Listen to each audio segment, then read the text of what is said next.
วันนี้เราเบิ่งการคิดรายที่เป็นเงินมี .asia พวกเราที่ให้บริการการจัดซื้อและขนส่งจากจีนพวกเราได้คิดรายค่าขนส่งเป็นเงินหยวนเนื่องจากว่าพวกเราได้มีการผูกพันซื้อขายกับทางจีนโดยตรงเป็นเงินหยวนการคิดรายค่าขนส่งของพวกเราได้แยกออกเป็น2ประเภทที่1เป็นเครื่องทั่วไปซึ่งเสื้อผ้าเกิบกระเป๋าหมวกต่างๆเป็นต้นประเภทที่2เป็นสินค้าพิเศษสินค้าน้อยแต่มีมูลค่าราคาแพงเช่นตัวอย่างคอมพิวเตอร์มือถือกล้องถ่ายรูปเป็นต้น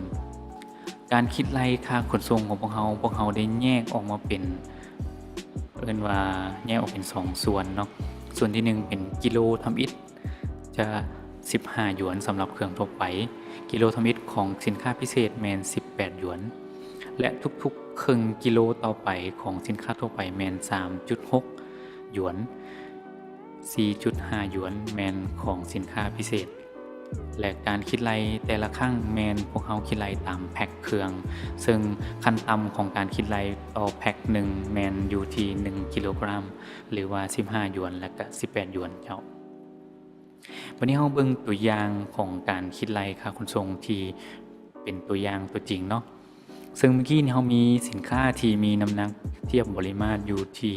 20กิโลกรัมการคิดรายค่าขนส่งแมนกิโลทำอิฐจะแมน15หยวนและ19กิโลต่อไปนี่พวกเราจะตีเป็นทุกๆครึ่งกิโลจะ 3.6 หยวนมาคูณให้2เนาะทั้งหมดออกมาเป็นอยู่ที่151.8 หยวนซึ่งคันเทียบใส่อัตราแลกเปลี่ยนในปัจจุบันนี้ของพวกเขาแม่น 1,400 กีบจะตกถึกเป็นค่าขนส่งมูลค่าอยู่ที่212,520 กีบซึ่งเฉลี่ยแล้วกิโลทั้งหมดทั้ง20กิโลซึ่งเฉลี่ยแล้วกิโลนึงอยู่ประมาณ10ปลายพันถือว่าถึกลงน้อยนึงเนาะวันนี้มาเบิ่งตัวอย่างอีกตัวนึงที่เป็นสินค้าที่คิดรายจากน้ำหนักตัวจริงอยู่ที่ 18.4 กิโลกรัมซึ่งถ้าเรามานำใช้สูตรของพวกเราแมน1กิโลกรัมทำอิฐจะแมนอยู่ที่15หยวนเนาะแล้ว 17.4 กิโลกรัมที่เหลือพวกเราจะมาตีเป็น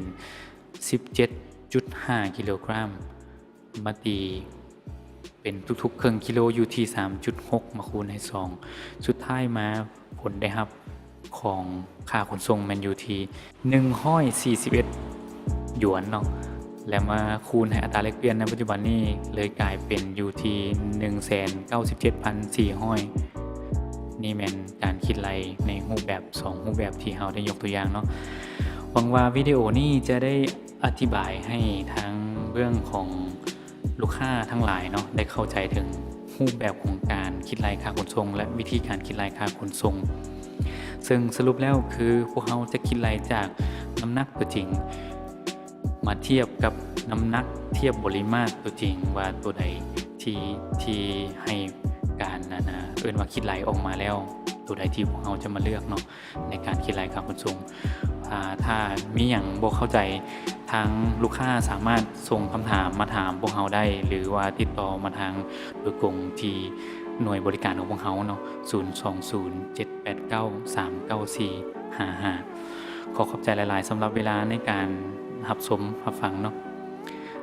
ทิ้งท้ายด้วยคือสโลแกนของพวกเราตลอดมาคือร่วมพัฒนาธุรกิจของท่านไปพร้อมกันกับมีเอเชียขอบใจ